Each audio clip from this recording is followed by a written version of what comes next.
তো মুসা আলাইহিস সালামের দলবল নিয়ে রাস্তা দিয়ে হাঁটতে শুরু করছে, দৌড়াতে শুরু করছে, দৌড়াতে দৌড়াতে এক পর্যায়ে নীল নদ সামনে চলে আসছে। এখন যাবে কোথায়?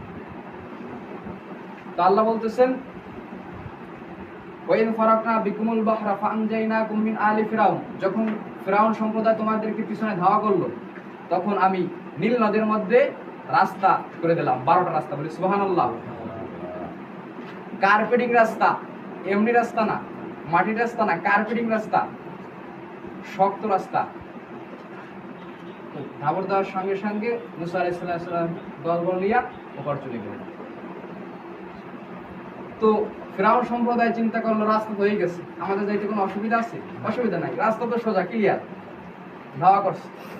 কিন্তু ফিরাউন বুঝতে পারছিল মনে মনে যে এই রাস্তা দিয়ে পথ থেকে যদি আমি ধাওয়া করি বিপদ আসতে পারে।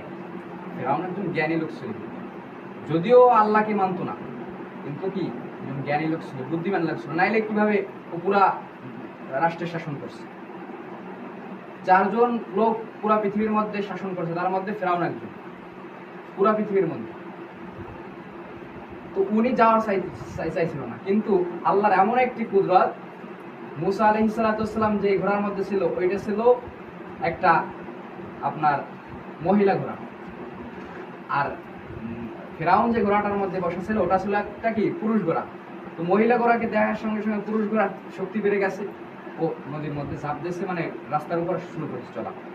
এখন নেতা সামনে চললে পিছনে যারা জনগণ থাকে তারাও তো কি হয়, দৌড় দেবে।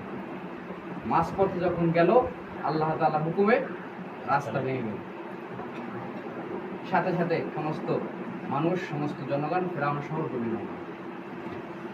তো আল্লাহ তাআলা এই ফিরাউনকে মারে নাই। এই ফিরাউনকে আল্লাহ তাআলা মারছে ঠিক, কিন্তু ওর লাশ কিন্তু পৌঁছায় না।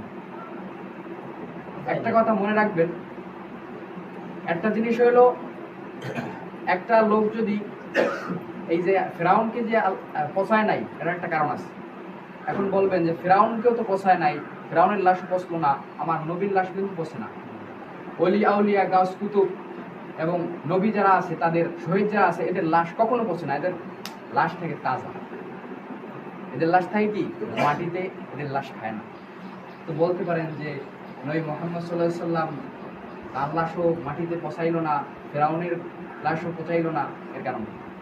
তো ফিরাউনের লাশ পচে নাই কীট পতঙ্গে, ব্যাকটেরিয়া খায় নাই, কারণ হলো ঘৃণার কারণে।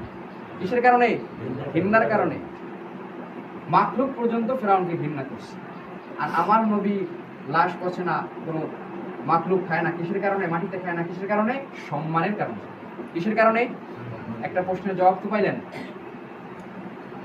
আল্লাহ তাআলা বলছেন, ওয়াস্তাহিয়ু নিসাকুম, তোমাদের মেয়ে সন্তানদেরকে জীবিত রাখতো, ওয়াফি যালিকুম বালাউম মির রাব্বিকা আযীম, এটা তোমাদের জন্য একটা কি ছিল? মহান শাস্তি ছিল।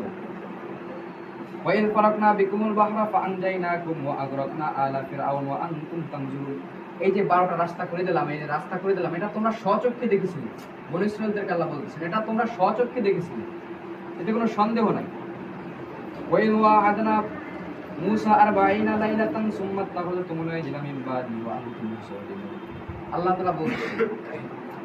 এবার তো ওই রাস্তা পাড়ায় চলে গেল, বড় একটা রাজ্যে, বড় একটা মরুভূমি। ওখানে যাওয়ার পরে মুসা আলাইহিস সালামকে বনী ইসরাঈলরা বলতেছে, হে মুসা আমরা কি খাবো? তো আল্লাহ তাআলা মান্না সালোয়ার ব্যবস্থা করলেন। মান্না সালোয়া, তো মান্না সালোয়া হলো আপনার এক ধরনের খাবার, জান্নাতি খাবার। সেটা বলা হয়েছে এরকম সাদা সাদা জাতীয় একগুলো খাবার, যেগুলো গাছের মধ্যে পড়তো, ওগুলো এসে তারা খেত। আর সালোয়া হইতে আপনার এগুলো পাখির মতো, গোশত ভুনার মতো, ওইগুলা জান্নাতি খাবার তাদেরকে খাওয়াই। কিন্তু এক পর্যায়ে তারা ওই খাবারগুলো খেতে খেতে আর তাদের ওই খাবারগুলা, এক খাবারের উপর তারা কি করতে পারছিল না, ইক্তেসার হইতে পারছিল।